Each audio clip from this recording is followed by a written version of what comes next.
As we step away from the issue with the Fitzgerald and the McCain, having done our due diligence for the last almost 8 months, I wanted to start here so that everyone could remember why we were here, what we were talking about, the entire reasoning behind all of the investigation was justice for 17 young men. 17 young men who the Navy said didn't know how to do their job, were tired, poorly trained, unaware of their surroundings, didn't communicate well, leaving their memories in tatters. I have done probably everything someone with absolutely no access to classified materials could do. So we're going to go forward, but don't think this is the end. Jennifer Hammonds has been in direct contact with the father of Xavier Martin, and going forward now she is going to pick this up, and you are going to hear the story told from a Gold Star father, retired Navy sailor himself. And I've heard snippets of the conversation that they've had already, and maybe that will wake some of the detractors up to what's really happened here when you hear it out of the mouth of a Gold Star father. That young man right there, Xavier Martin. His father's going to be speaking live with Jennifer Hammonds at some point in the future. I'm going to leave that to them to figure out the details of the when and where. But remember these men. Don't forget them. You know, so many of you have come to the channel and said so many comments in support. I could probably do hours and hours of video just covering that. But one particular person I think has summed it up well, and it was very hard to choose this final comment. But it was very recent, and I think it's very, very emblematic, I guess for lack of a better word, of the thinking here. And I'll read it. It's from Douglas Kerr. It was only a couple hours ago. You have taken this about as far as you can. Well done. Did you discover that the United States Navy may have a significant tactical issue? Could very well be. Your sincere concern for the commanding officers and sailors of the Fitz et al. Clearly demonstrates the U.S. Navy has an equally appalling PR issue. At no time should the U.S. Navy have allowed these events to become a dog and pony show. Make your statement to the press and go dark. I cannot say that more succinctly myself, to be very truthful. Shut the hell up. This is a military issue. Define the problem, find the solution, and fix it. End of story. I will not believe for 1 second any commanding officer would put his ship and crew necessarily in harm's way, as the United States Navy seems to be suggesting. Does anyone believe that placing a 9,000-ton destroyer broadside to a cargo ship with its significant advantage in mass would result in anything less than this? I'm surprised the Fitz didn't have her back broken and sunk. The fact she stayed afloat and the crew kept her upright is a testament to her command and crew. The court-martials appear to be nothing more than bad form. What is this, the Caine Mutiny? To every action there is an equal and opposite reaction. One might wonder what the commanding officers of the United States Navy may privately muse. Who has their back? The admirals? Perhaps it's time the CNC steps in and makes this right. That pretty much covers it in essence. In essence, that pretty much covers exactly what the channel has been thinking this entire time. Thank you, Douglas Kerr. Very, very much appreciate it. You have said everything that we have tried to say. I wish I could have been so eloquent in most of my videos. Now, as promised, to turn the page. It is getting stepped up at a frightening level down there. Colombia has now deployed almost an entire brigade to its eastern border to try to stem the coming onslaught of people. You know, a lot say, well, that's just, they're poor and they're hungry and they don't have any food and it's just these immigrants. That's exactly what the Syrians did when they invaded Europe. Most recently, they, under the cover of migrants, which there were, I'm not saying they don't exist, this is how they move military forces in.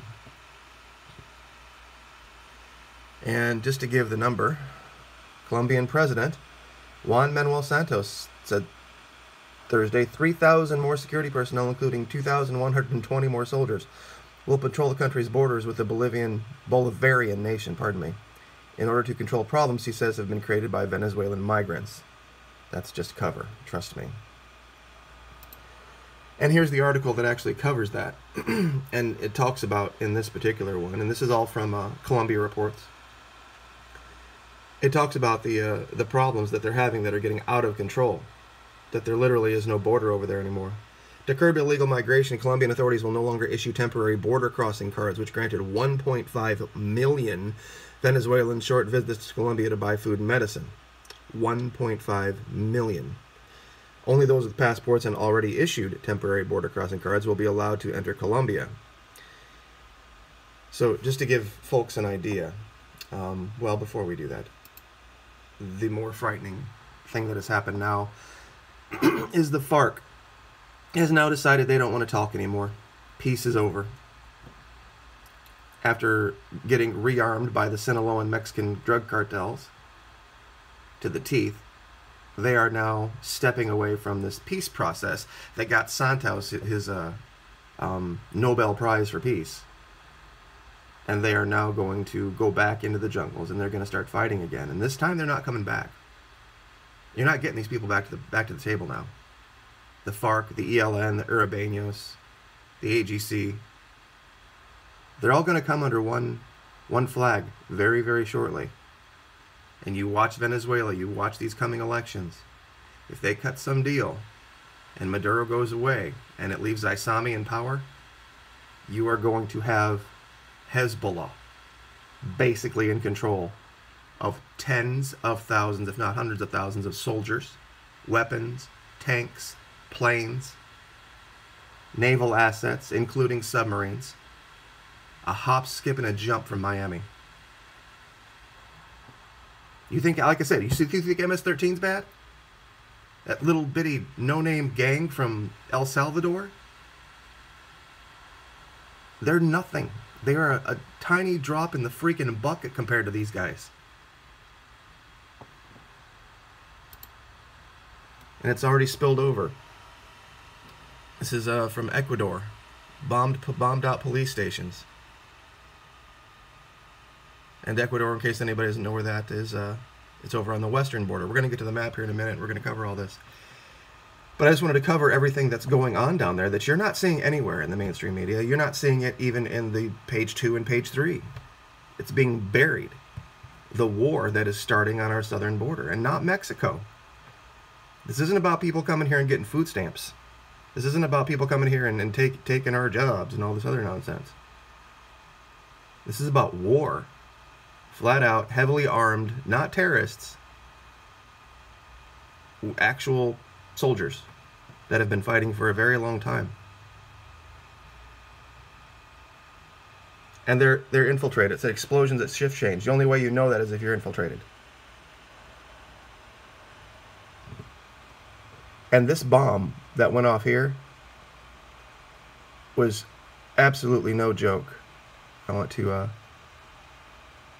50-meter shockwave is what I was looking for here. This bomb that went off here was absolutely insanely huge. Here it is. The wave of terrorism spread to Ecuador. A car bomb exploded on the 27th of January, destroying Ecuador's national police in San Lorenzo, in the province of Esmeraldas, a town that borders Colombia. The attack injured 28 people and caused damage to 204 surrounding homes. The explosion had a 50-meter shockwave. So these guys aren't making pipe bombs. They're not putting Mentos in Diet Coke and running.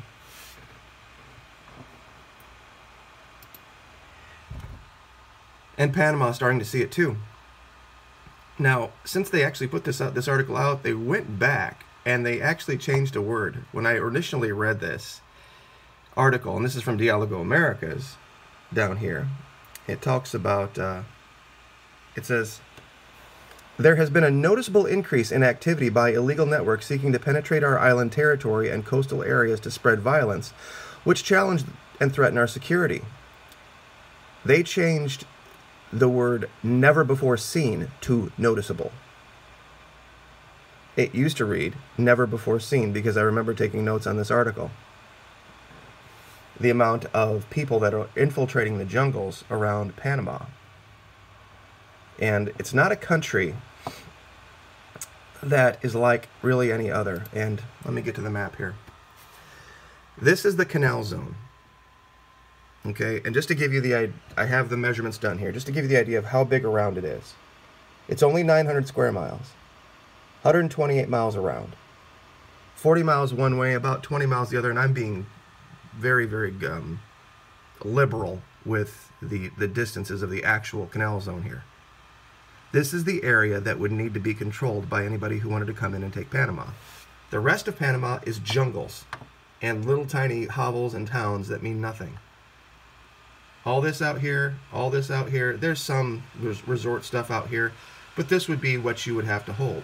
Now let me zoom out. That's all they would have to hold to take Panama. When I say take Panama, this is what I'm talking about. This little bitty, teeny weeny, itty bitty, tiny place is all they wouldn't even need most of their military to take and hold Panama, the canal. That's it. And all of this area here is largely unaccounted for, and vast swaths of it are not policed. It's lawless. Some really great surfing. I mean, the coasts are all, controlled, of course, where all of the resorts are. But the interior, forget it. They could be there. They could have 5,000, 6,000 ready to go right now to move on Panama, and nobody would know. Not even Panamanian intelligence would know what there is of it.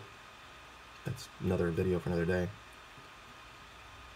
But the Venezuelans have deployed 2 brigades, and I haven't covered that yet, I don't think. Actually, sorry about that.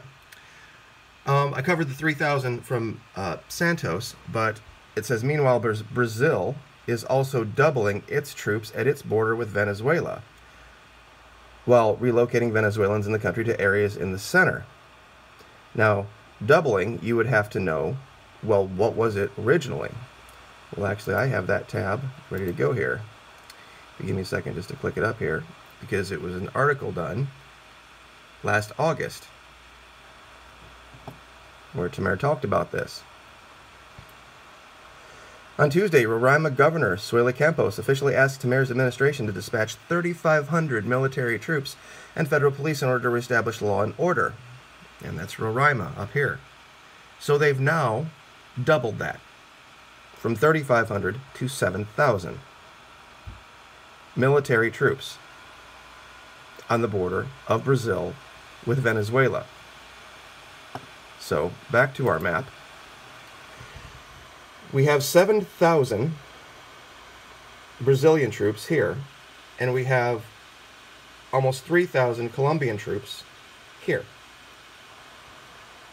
You still think war isn't coming? We've covered the Sinaloans bringing guns in down here through Cali. The FARC has stepped away from the peace process. The ELN has hit 7 or 8 major facilities in the last 2 weeks. Oil pipelines, police, bridges. They shot a helicopter out of the sky. I wish I would have brought up that. And none of this is being reported anywhere. I have contacts in the region. It's the only reason I know. It's getting out of control. And it's getting out of control very, very quickly.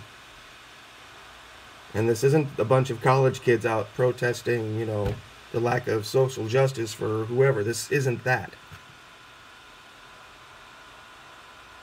It's getting very, very ugly. And they don't like, as much as you hear stuff about people not liking Maduro down there, they may not like him, but the one thing they don't like even more is the United States and imperialism.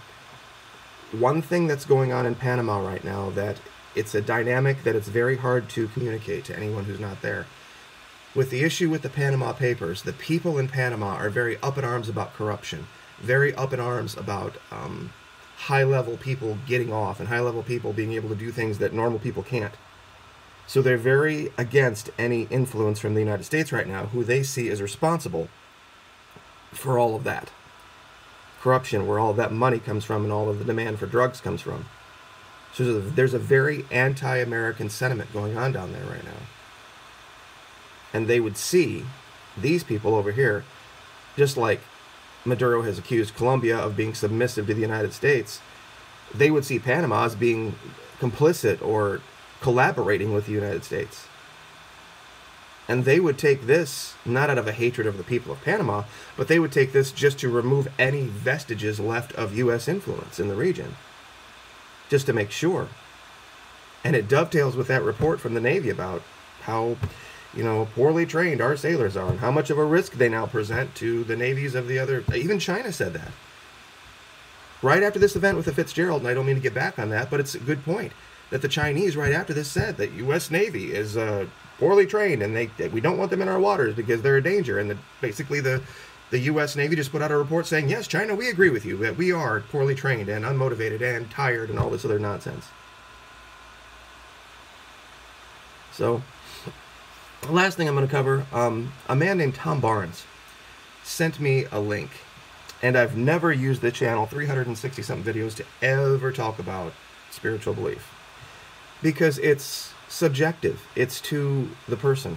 But he gave me a link to a neat article about biblical prophecy and the role the Spain, meaning, and their descendants might play. I don't quite remember my access code. But anyway, sorry about that. I'm not sure exactly what's going on there. But anyway, the point being with that is I'm going to put that link down. It's a very interesting article about the descendants of Esau. So anyway, it looks like my computer has decided to just have a mind of its own at the moment. Remember these faces.